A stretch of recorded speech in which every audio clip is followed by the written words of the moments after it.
Bharat Ratna doctor Sarvepalli Radhakrishna 137వ ఉపాధ్యాయ దినోత్సవ సందర్భంగా కడప జిల్లా బద్వేల్ పట్టణంలోని విశ్రాంతి ఉద్యోగుల సంఘం కార్యాలయంలో గౌరవ సలహాదారు గడి పుల్లమరాజు ఆధ్వర్యంలో సర్వేపల్లి రాధాకృష్ణ చిత్రపటానికి పూలమాలు వేసి ఘనంగా నివాళులు అర్పించారు. ఈ సందర్భంగా ఆయన మాట్లాడుతూ భారతదేశానికి రాష్ట్రపతిగా పనిచేసిన సర్వేపల్లి రాధాకృష్ణ జయంతి కార్యక్రమం నాడు ఉపాధ్యాయ దినోత్సవం జరుపుకోవడం గురువుగా మన బాధ్యత అని ఆయన అన్నారు. భారతదేశానికి దిశానిర్దేశం చేసిన రాష్ట్రపతి డాక్టర్ సర్వేపల్లి రాధాకృష్ణని ఆయన సేవలు దేశానికి ఎంతో ఉపయోగపడ్డాయని ఆయన జయంతి నాడు ఉపాధ్యాయులను గౌరవించే నా జయంతి కార్యక్రమం జరిగినట్లని అటువంటి మహానీయుని జయంతి కార్యక్రమం జరుపుకోవడం మన బాధ్యత అని ఆయన అన్నారు. ఈ కార్యక్రమంలో విశ్రాంత ఉద్యోగుల సంఘం ప్రధాన కార్యదర్శి కత్తి బ్రహ్మయ్య, ఆర్గనైజింగ్ కార్యదర్శి ముండ్లపాటి పిచ్చయ్య, అసోసియేట్ అధ్యక్షుల Ganchikunta Pullaiah, retired MEO Ramasubbaiah, DSP Venkataiah, ఉపాధ్యక్షులు ఆనందరావు, ప్రసాద్, శ్రీరాములు, చెన్నారాయుడు, సుబ్బారాయుడు, శ్రీనివాసరెడ్డి, నారాయణరెడ్డి, సంఘ సేవకులు ప్రసాద్, రామసుబ్బయ్య తదితరులు పాల్గొని డాక్టర్ సర్వేపల్లి రాధాకృష్ణ గురించి కొనియాడారు. అన్ని ప్రభుత్వాలకు ఉపాధ్యాయులు ఉన్నటువంటి అందరినీ కూడా ఈరోజు గౌరవించే స్థానం దక్కింది. ఎందుకంటే ఆయన ఇంకొక విషయం చెప్పాడు. ఉపాధ్యాయ వృత్తులు ఉంటూ ఆయన చాలా ప్రేమతో ఉపాధ్యాయుల పిల్లల ఎంతో భక్తిభావంతో చూసేవాడు. ఎవరో రాష్ట్రపతి సర్వేపల్లి రాధాకృష్ణ ఉపాధ్యాయుల దగ్గర ఉండి ఆయన రాజకీయ ఎదిగి ఉపరాష్ట్రపతి అయిన విధంగా ఉపాధ్యాయ లోకానికి అందరికీ కూడా మనకు ఎంతో గర్వకారణం. అటువంటి మహనీయుని మనం స్మరించుకోవడం, అటువంటి మహనీయుని మనం అప్పుడప్పుడు ఆయన గురించి మనం తెలుసుకోవడం కూడా మన కర్తవ్యం. కాబట్టి ఈ కార్యక్రమం మీ అందరికీ మరొకసారి ధన్యవాదాలు తెలుపుతూ ఈ కార్యక్రమాన్ని మన కార్యదర్శి అందరికీ నమస్కారం. మన రాష్ట్రపతి డాక్టర్ సర్వేపల్లి రాధాకృష్ణ గారు 137వ జన్మదినమును మన పెన్షన్ కార్యాలయంలో జరుపుకోవడం మనకెంతో సంతోషదాయకము. ఒక ఉపాధ్యాయుడిగా ఉండి రాష్ట్రపతికి ఎదిగినాడంటే ఆయన క్రమశిక్షణ పట్టుదల వలననే ఆయన అంత పైకి ఎదగలిగినాడు. అదే ఆయన జన్మదినాన్ని ఉపాధ్యాయ దినోత్సవంగా మన దేశ ప్రజలందరూ జరుపుకోవడం ఎంతో సంతోషదాయకం. ఎందుకంటే ఎవరినైనా భావి భారతంలో తయారు చేసేది ఉపాధ్యాయులే.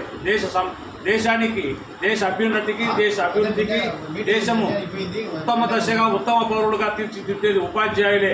కాబట్టి అటువంటి ఉపాధ్యాయుడి దినోత్సవాన్ని మన పెన్షన్ కార్యాలయంలో జరుపుకోవడం చాలా సంతోషదాయకంగా ఉంది. ఈ అవకాశం ఇచ్చిన ప్రజలకు ధన్యవాదాలు తెలుపుకుంటూ సెలవు తీసుకుంటున్నాం.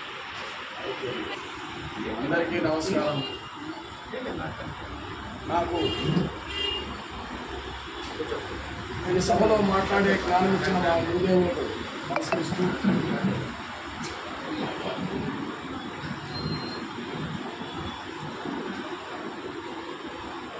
గురువును భగవంతుని కన్నా ఉన్నతునిగా గొప్పగా గుర్తించిన దేశం ప్రపంచంలో ఏ దేశం అంటే ఒక భారతదేశమే. భారతదేశంలోనే ఆ గురువుకు అంత గౌరవాన్ని అందించారు సర్వేపల్లి రాధాకృష్ణ గారు. ప్రపంచంలోనే గురువుకు ఉన్నతమైన స్థానాన్ని అందించిన సర్వేపల్లి రాధాకృష్ణ గారు గొప్ప అభినందనీయ. ఆయన జననం 5/9/1888. మరి ఆయన పుట్టినరోజును ఆయన అసలు జరుపుకోవద్దని చెప్పాడు. ఎందుకంటే సమాజంలో ఉపాధ్యాయులందరినీ గౌరవించినప్పుడే నా పుట్టినరోజును గౌరవించినట్లు. కాబట్టి నా పుట్టినరోజును ఉపాధ్యాయ దినోత్సవంగా జరుపుకోండి అని సలహా ఇచ్చాడు. అలాంటి ఉన్నతమైన భావాలు, జాతీయ దృక్పథం కలిగిన వ్యక్తి. మరి ఆయన ఫిలాసఫర్, తత్వవేత్త, అనేక విద్యా సంస్థల్లో పనిచేశాడు. అలాంటి గొప్ప వ్యక్తి, జాతీయ భావాలు కలిగిన వ్యక్తి మరి మన దేశానికి రాష్ట్రపతి అయ్యాడంటే మనం గర్వించాలి. ఆయన ఉపరాష్ట్రపతిగా, రాష్ట్రపతిగా అందరి మన్ననలు పొందాడు. 1962 నుంచి 67 వరకు 5 సంవత్సరాలు రాష్ట్రపతిగా పాలన చేశాడు. ఈ ఉపాధ్యాయ లోకానికే అరుదైన గౌరవం. ఒక ఉపాధ్యాయుడు లేదా ఒక అధ్యాపకుడు అంత దూరం ఎదిగాడంటే ఆయనలో ఎంత గొప్పతనం ఉందో, ఎంత నిజాయితీ ఉందో, ఎంత ఆయనలో ఉపాధ్యాయుడంటే ఎంత గౌరవం ఉందో సమాజానికి ఆయన వెలికి చాటాడు. మరి ఉపాధ్యాయుని గురించి ఇంతగా చెప్పడం ఎందుకంటే మనలో ఉన్న అజ్ఞానాన్ని తొలగించి జ్ఞానాన్ని ప్రసాదించేవారే గురువు.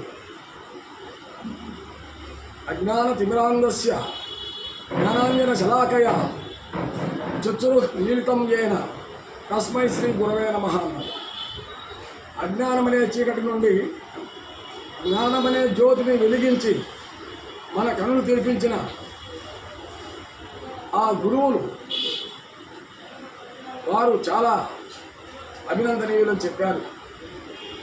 అలాగే పండితులు ఏమన్నారంటే గురు బ్రహ్మ, గురు విష్ణు, గురుదేవో మహేశ్వర, గురు సాక్షాత్ పరబ్రహ్మ. అంటే గురువు అంటే పరబ్రహ్మ స్వరూపం అట. అంటే దేవుని కంటే కూడా గొప్పతనాన్ని ఆపాదించారు గురువు. ఎలాగంటే సముద్రాన్ని చూసినప్పుడు అలలు ఉంటాయి, అలలను నమస్కరిస్తే సముద్రానికి నమస్కరించినట్లే.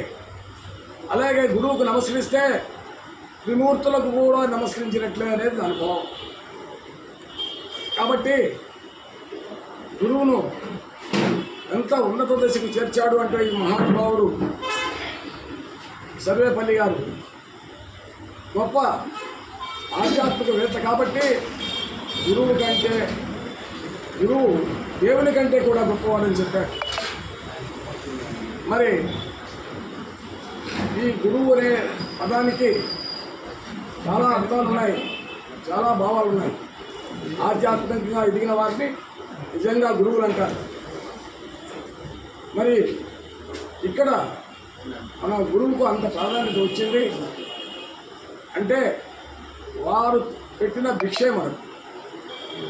అసలు నాకేమీ తెలియదు 12 వచ్చేటప్పుడు, హై స్కూల్కి వచ్చిన తర్వాత